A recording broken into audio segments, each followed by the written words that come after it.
আসসালামু আলাইকুম দর্শক। গোপালগঞ্জ এখন বাংলাদেশের টপ সংবাদ।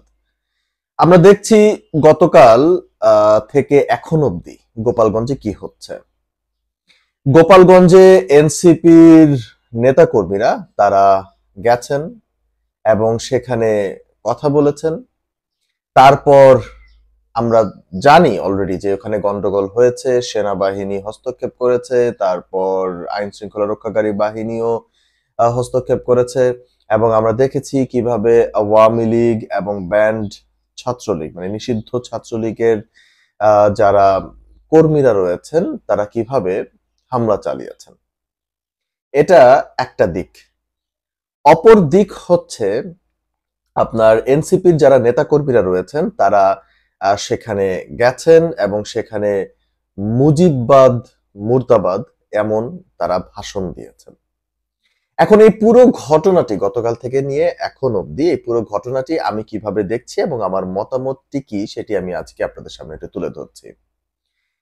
আমার কাছে মনে হচ্ছে গোপালগঞ্জের ঘটনায় আওয়ামী লীগ জয়ী হয়েছে এবং আওয়ামী লীগকে আমরা মানে এনসিপিরা একটা বাতাস দিয়েছে এবং আওয়ামী লীগ এবং ছাত্রলীগ তারা আবার নতুন করে আমার কাছে মনে হচ্ছে তারা জীবিত হয়েছেন এবং তারা নতুন করে প্রাণ ফিরে পেয়েছেন এবং এই প্রাণ ফিরিয়ে দিয়েছে এনসিপির সিনিয়র নেতাকর্মীরা।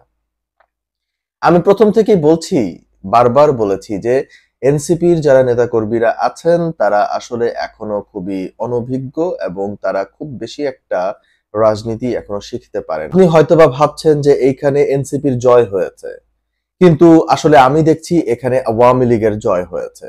এখানে আমি দেখতে পাচ্ছি আওয়ামী লীগের রাজনীতিতে একটা বাতাস দেওয়া হয়েছে, আওয়ামী লীগ আবার জীবিত হয়ে উঠেছে।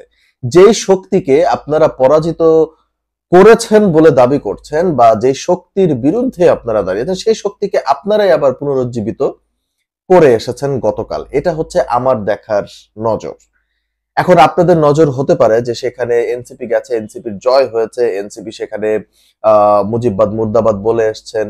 আমি এখানে দেখছি একটা ভুল আছে। কেন ভুল আছে তার কয়েকটা দিক আমি এখানে তুলে ধরছি। প্রথমত যেটি আমি বলছিলাম যে এনসিপির রাজনৈতিক অনভিজ্ঞতার কথা, সেই অনভিজ্ঞতার জায়গা থেকে গোপালগঞ্জ এমন একটা জায়গা।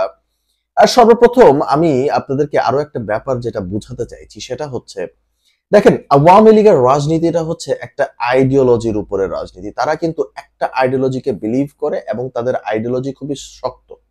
গোপালগঞ্জ এমন একটা ঘাঁটি যেই ঘাঁটিতে আজ অব্দি কেউ, আমি গতকালকে দেখছিলাম গোপালগঞ্জে তিনটা আসনের মধ্যে গোপালগঞ্জ এক আসনেই কেবল বিএনপি দুইবার জয়লাভ করেছে, কিন্তু বাকি সবগুলো আসনে কিন্তু আওয়ামী লীগ এবং প্রতিবার প্রতিবার প্রতিবার কখনোই আওয়ামী লীগ ব্যতীত তারা কাউকে বিশ্বাস করে না। কারণ গোপালগঞ্জ এমনই এক জেলা। গোপালগঞ্জ আসলে আওয়ামী লীগের একটা দুর্গ বলা যেতে পারে এবং সেই দুর্গের ভেতরে আপনি গেছেন কোন একটা রাজনৈতিক, আপনি মাত্র মানে ওই যে বলছি যে এনসিপি মাত্র রাজনীতি শুরু করেছে, তার উচিত ছিল অন্যান্য দল সবার সঙ্গে আলোচনা করে সেই জায়গাটাতে যাওয়া। এক, দ্বিতীয়ত বিষয় হচ্ছে আপনারা যদি একটু খেয়াল করে দেখেন এনসিপি যত যত জায়গায় আপনার এই ভাষণ দিয়ে বেড়াচ্ছে বা তারা রোড তারা এই কি বলে জুলাইকে কেন্দ্র করে তারা যে সকল জায়গায় সমাবেশগুলো করছে সকল জায়গায় কিন্তু জামায়াতের একটা সাপোর্ট ছিল। কিন্তু অদ্ভুত ভাবে এই যে গোপালগঞ্জে গেল সেখানে জামায়াতের কোনো সাপোর্ট ছিল না। এটা হচ্ছে এক দ্বিতীয় নাম্বার কথা।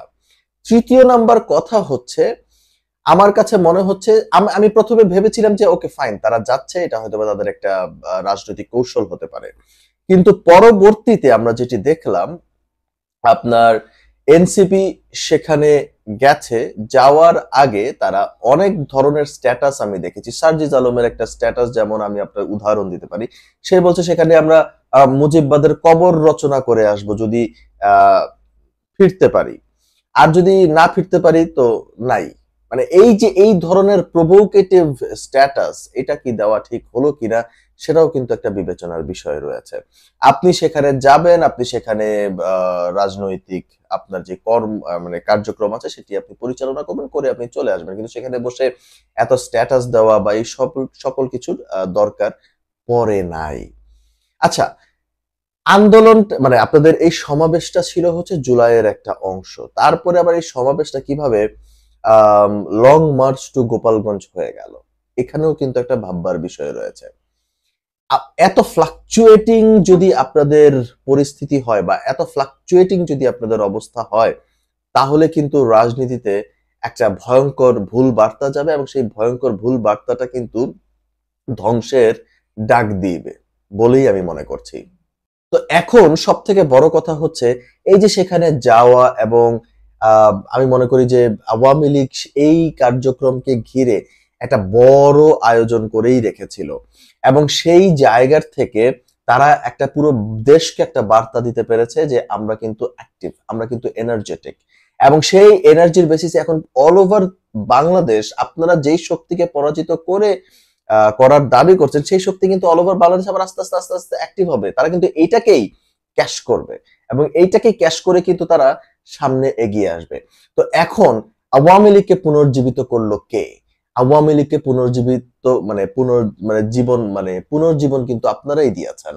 এবং আমি মনে করি যে এই যে এনসিপির একটা আমি আমি আমি এটাকে কি বলবো, মানে একটা অগ্রিম রাজনীতি বা একটা তরুণ রক্তের যে একটা এক্সাইটমেন্ট, এই যে আপনার যে যা বলছে বা যেভাবে ফিল করছে সেটাকে ধরেই ক্যাশ করেই তারা এগোচ্ছে, এটা কি তাদের রাজনৈতিক কৌশল কিনা সেটা আমি ভাবছি এবং আমাকে ভাবাচ্ছে বারবার।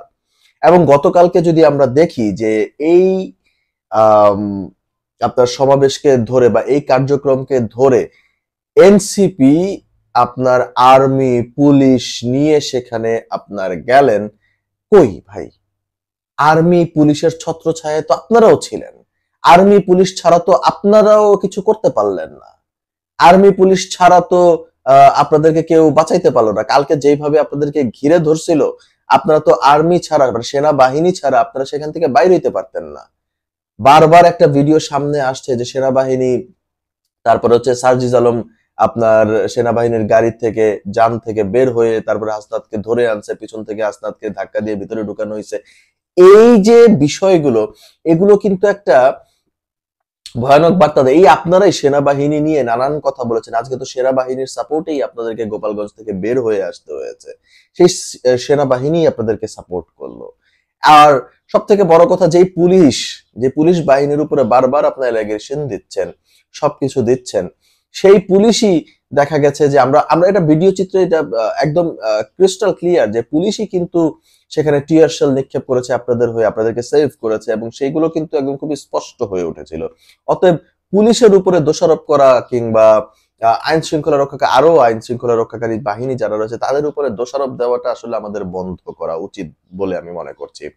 তারপর হচ্ছে গোপালগঞ্জের এই ঘটনাকে কেন্দ্র করে আমরা দেখলাম যে আজকে সকালবেলায় আমি দেখলাম যেটি, সেটা হচ্ছে ছাত্র দলের সাদ্দাম, সে হচ্ছে বার্তা দিয়েছে এবং আপনার ছাত্র লীগের যে সাদ্দাম সে বার্তা দিয়েছে এবং ছাত্রলীগের অফিসিয়াল ফেসবুক পেজ থেকে, এই অফিসিয়াল ফেসবুক পেজ থেকে এই যে বার্তা দেওয়া, এটা কিন্তু একটা ছাত্রলীগের সবাইকে একটা কিন্তু মানে তাদের মনকে আরো তাজা করে দেওয়া এবং তারা কিন্তু এখন অল ওভার বাংলাদেশ অ্যাক্টিভ হবে।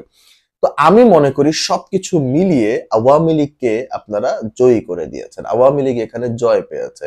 গোপালগঞ্জের ঘটনায় এখন এই যে 4 জন মারা গেল, সব থেকে বড় যে ব্যাপারটি 4 জন মারা গেছে এবং পুরো অল ওভার সোশ্যাল মিডিয়াতে কিছু গুজব ছড়িয়েছে, সেটাও যেমন সত্য, আবার যে 4 জন মারা গেছে সেইটাকেও কিন্তু ক্যাশ করেছে পুরো বিশ্ব গণমাধ্যমেও কিন্তু এই বিষয়গুলো উঠে আসছে। এখন এই যে বিশ্ব গণমাধ্যমে কিন্তু এখন এনসিপি এবং বাংলাদেশের চিত্রকে কিন্তু আবারও নেগেটিভ করে দিল। এখন রাজনীতিতে আপনি কখন কি হয় বলা যায় না। এই আপনারাই যখন জামাতের সঙ্গে মিলে মিশে বিএনপি কে একটা ব্যাকডোরে পাঠানোর চিন্তা করছেন, ভাই বিএনপি তো এখন চুপ, কিন্তু সেই বিএনপির চুপের জায়গায় আবার অনেককে দেখছি যে গোপালগঞ্জে বিএনপি কেন সাহায্য করলো না সেটা নিয়েও কথা বলছে, অনেকে দেখছি আবার এটা নিয়ে খুব করছে যে আপনারা এইভাবেই বসে থাকেন, আপনারা এইভাবেই কথা বলেন না, বলেন না। ভাই বারবার প্রতিটা জায়গায় বিএনপির প্রসঙ্গ টেনে আনাটাও আমি মনে করি বোকামি, কারণ বিএনপি কিছু করলেও দোষ, বিএনপি না করলেও দোষ, বিএনপি কে এখানে দোষারোপ করাটাই হচ্ছে টোটালি আমার কাছে মনে হয় যে বোকামি।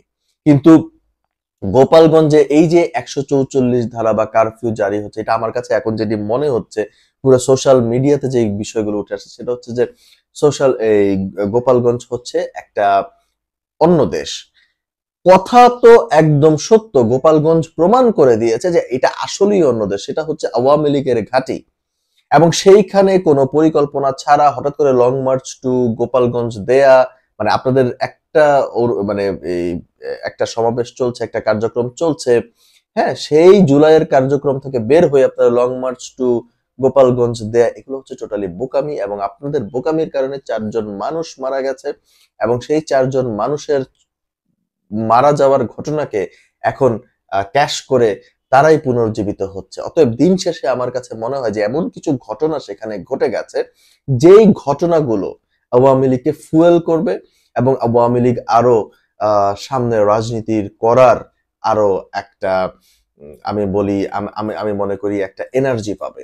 এবং সেই এনার্জি কিন্তু এনসিপি এবং জামাত, এখন কারণ এটা সর্বত্র পরিষ্কার যে এনসিপি, কারণ আমরা এটা গণমাধ্যমে দেখে আসছি যে এনসিপি এবং জামায়াতের রাজনীতি এবং যেই সুরে তারা কথা বলছে সেটাও কিন্তু মিলে যাচ্ছে।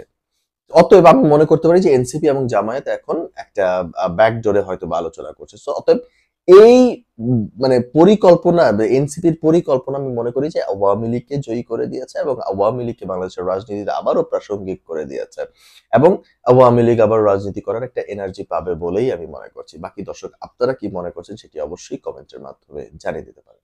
ধন্যবাদ।